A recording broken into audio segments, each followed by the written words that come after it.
Regular 1 ঘন্টা পরিচর্যার ফলে 365 দিনের সবজি ছাদের বাগান থেকেই উৎপন্ন হয়। সুপ্রভাত। ফ্যামিলি কেয়ার ছাদ বাগানে সমস্ত ভাই ও বোনেদের সুস্বাগতম।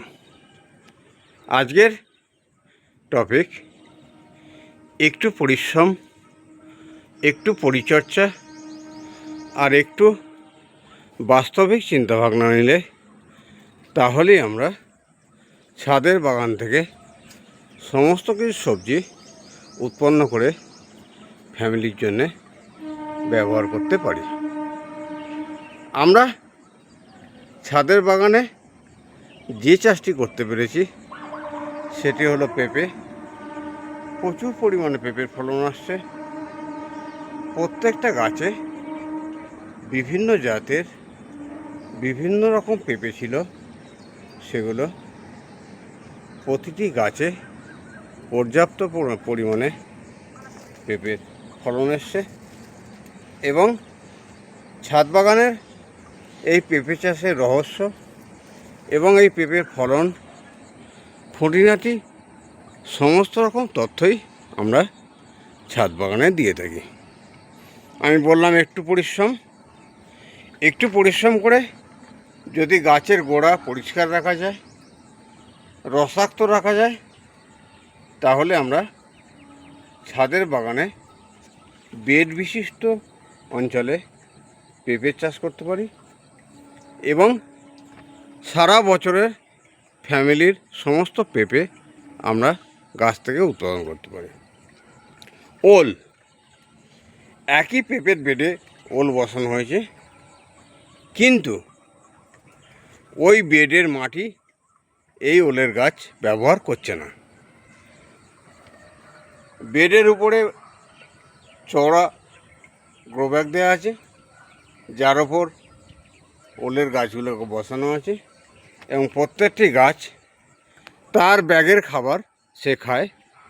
পেঁপে গাছের খাবারের অংশ থেকে সে কোনো রকম ভাগ বাঁটোয়ারা করে না।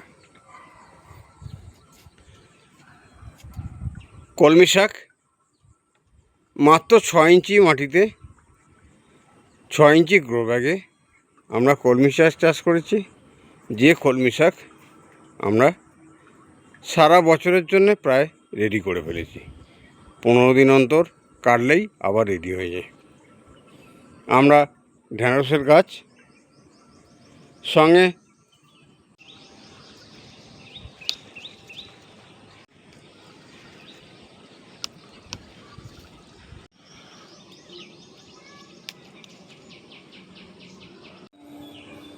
কোনো গাছে আবার পাতা কম, শুধু ঢেঁড়সই ফলছে।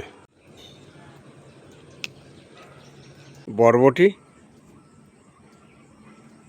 প্রচুর পরিমাণে বরবটির গাছ, ঢেঁড়সের গাছ বিভিন্ন অঞ্চলে যেখানে যতটুকু জায়গা পাওয়া গেছে ততটুকু জায়গাতেই আমরা গাছ বসিয়েছি এবং যেখান থেকে আমরা পর্যাপ্ত ফলন পাচ্ছি।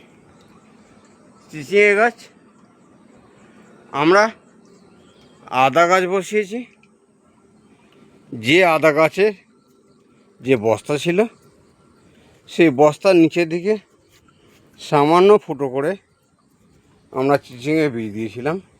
যে চিচিঙে গাছগুলো মাচায় উঠেছে এবং মাচায় উঠে প্রচুর পরিমাণে চিচিঙের ফলন দিচ্ছে। আমরা দেখছি একই বস্তায় যেমন চিচিঙে চাষ হচ্ছে,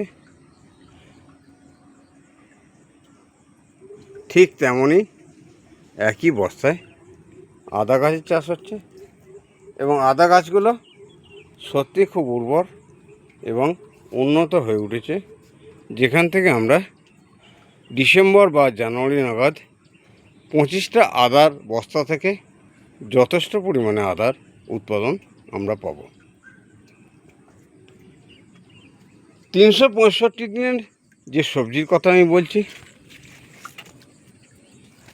এক একটি সবজি উৎপাদন এবং এক একটি সবজির চাষ আমরা এক একটি জায়গায় যেখানে যতটুকু জায়গা পেয়েছি বসিয়েছি এবং যেখানে আমরা প্রচুর পরিমাণে বেগুনের চাষ করেছি, প্রচুর ফুল এসছে, যেখান থেকে আমরা বর্ষার বেগুনটা পেয়ে যাব। প্রত্যেকটি বেগুন গাছে প্রচুর ফুল এবং ফল এসছে। ছাদ বাগানে এই যে বেগুন চাষ, এটি আমরা শীত, গ্রীষ্ম, বর্ষা প্রত্যেকটা সিজনে প্রচুর পরিমাণে হয়ে থাকে। সঙ্গে একটি নিমের গাছও দেওয়া হয়েছে, যেখান থেকে ফ্যামিলির নিম পাতা আর বাজার থেকে আনতে হয় না। এই ছোট্ট নিমের গাছটি থেকে আমরা নিমের পাতা পেয়ে যাই। সঙ্গে বরবটি অসাধারণ ফলন আসছে। অপরাজিতা গাছ দেওয়া হয়েছে, যেখান থেকে আমরা অপরাজিতা ফুলও প্রচুর পরিমাণে পাবো। এই বরবটির চাষ শেষ হয়ে যাবে, করলা, উচ্ছে করলা শেষ হয়ে যাবে, সঙ্গে সঙ্গে এই জায়গাটিতে অপরাজিতা ফুলের গাছগুলি বেড়ে উঠবে। আমি যেমন লম্বা পেঁপে দেখালাম, ঠিক একইভাবে আমরা এখানে ঘটি পেঁপের চাষ করেছি, হাইব্রিড ঘটি পেঁপে, যেটা ভারতীয়, এবং প্রচুর পরিমাণে এবং বৃহৎ বৃহৎ পেঁপে ছাদের বাগানে হচ্ছে। আমরা বেগুনের চাষের সঙ্গে সঙ্গে দেখছি কাটনটে, সেটা খুব ভালো পরিমাণে হচ্ছে। কাটনটে এমন একটা শাক, একটি গাছ হলেই একদিনের সবজি হয়ে যায়। আমরা আমলকির গাছ বসিয়েছি গ্রো ব্যাগের মধ্যে, যেখানে আমলকির গাছগুলো খুব সুন্দর ঝোপালো এবং সুন্দরভাবে উঠছে। পাশে মল্লিকা ফুলের গাছও হয়েছে। সূর্যমুখীর ফুলের গাছে আমরা দেখছি 3টে সূর্যমুখীর ফুল একসঙ্গে ফুটেছে, এবং এক একটি ফুল ফুললে বেশ কিছু দিন থাকে। সূর্যমুখী ফুল প্রথম 3-4 দিন আগে ফুটেছিল একটি, এখন 3টি ফুটেছে এবং আরও বেশ কিছু কুড়ি আছে। টাইম ফুলের গাছগুলো রেডি হয়েছে, যেগুলো ডিজাইন করা হবে। আমরা দেখছি ছাদের বাগানে কচু গাছ, সেটাও খুব ভালো রকম হয়েছে।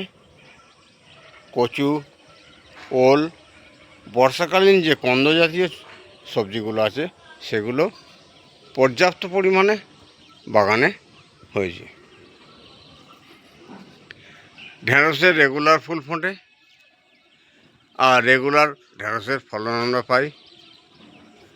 কুমড়ো মাচায়, কুমড়োর ফুল যেমন ফুটছে, ফলও তেমন হচ্ছে। আমরা এবার আসছি পুঁই শাক। পুঁই শাকের 2টি বেড তৈরি করা হয়েছে। 4 ফুট বাই 3 ফুট বেড বিশিষ্ট এই অঞ্চলটিতে পুঁইয়ের গাছগুলো বেড়ে মাচায় উঠে পড়েছে এবং প্রচুর পরিমাণে শাখা পোশাকা বিস্তার লাভ করে প্রচুর শাক, পুঁইয়ের শাক হচ্ছে, যেখান থেকে কেটে নেওয়া হচ্ছে, আবার হচ্ছে, কেটে নেওয়া হচ্ছে, আবার হচ্ছে। প্রচুর পুঁই শাক আমরা ফ্যামিলি কেয়ার ছাদ বাগান থেকে ফ্যামিলিতে সরবরাহ করে থাকি। আমরা দেখছি এখানে একটি আতা গাছ, সেটিও তার সব মহিমায় একটি গ্রো ব্যাগের মধ্যে হয়েছে এবং আতা গাছটিও খুব ভালো বিস্তার লাভ করেছে। সবজি বাগানের সঙ্গে সঙ্গে আমরা ফলের গাছও দিয়েছি, আতা, মৌসম্বি, পাতিলেবু, আমলকি, সব মিলিয়ে ফ্যামিলি কেয়ার ছাদ বাগানে একটি মনোরম পরিবেশ তৈরি হয়েছে, যেটি আমি যে উদ্দেশ্য নিয়ে বাগানটা করেছি সেটি হলো অর্গানিক সবজিগুলো আমরা যেমন ফ্যামিলিতে ব্যবহার করতে পারবো, ঠিক একইভাবে আমরা এই সবুজ বিশাল আকারের যে সবজি বাগান আমরা করেছি, সেখান থেকে একটি সমাজে অক্সিজেনের ব্যালেন্স পূর্ণ হবে। আজকে অক্সিজেনের ঘাটতির জন্য যে সমস্যা তৈরি হচ্ছে, প্রত্যেকটা ছাদ বাগানে যদি এই রকম সবুজ বাগান থাকে, তাহলে অক্সিজেন পর্যাপ্ত পরিমাণে সরবরাহ হবে এবং আমরা ছাদের বাগান থেকেও অক্সিজেনের একটা ব্যালেন্স সৃষ্টি করতে পারবো। এই যে মাচায়, দীর্ঘ মাচায়, সুবিশাল মাচায় যে বিভিন্ন সবজি চাষ, তা থেকে সবজির ফল তো পাচ্ছেই, সঙ্গে অক্সিজেনের ব্যালেন্স কিন্তু একটা সামঞ্জস্যপূর্ণভাবে ঘটছে। তাই সমস্ত ভাই বোনেদের বলবো যে ফ্যামিলি কেয়ার ছাদ বাগান চ্যানেলটি যারা এখনও সাবস্ক্রাইব করেনি অবশ্যই সাবস্ক্রাইব করুন এবং সঙ্গে থাকুন। যাওয়ার সময় একটি লাইক যদি ভালো লাগে অবশ্যই দেবেন, এবং আমি রিকোয়েস্ট করব বন্ধুদের মধ্যে প্রচুর পরিমাণে শেয়ার করুন ভিডিওটি, যাতে করে আমরা ছাদের বাগানে আমাদের নিজস্ব সমস্ত সবজির সঙ্গে সঙ্গে সমাজের জন্য একটা অক্সিজেনের ব্যালেন্সের ঘাটতি আমরা পূরণ করতে পারি। তাই আমি সকল বন্ধুবান্ধবদের মধ্যে ভিডিওটি শেয়ার করতে বলবো। যাক, আজকে আর ভিডিও বিশেষ দীর্ঘায়িত করব না। সমস্ত ভাই বোনেদের নমস্কার জানিয়ে এবং ঈশ্বরের কাছে প্রত্যেকের সুস্থতা কামনা করে, যাতে করে আগামী দিন পুনরায় একটি নতুন ভিডিওতে আমরা সকলের সাথে মিলতে পারি এবং ছাদ বাগানের পূর্ণাঙ্গ টিপস নিয়ে হাজির হতে পারি, সেই আশা রেখে এবং প্রত্যেককে সশ্রদ্ধ নমস্কার জ্ঞাপন করে আজকের ভিডিও এখানেই সমাপ্ত করলাম। নমস্কার।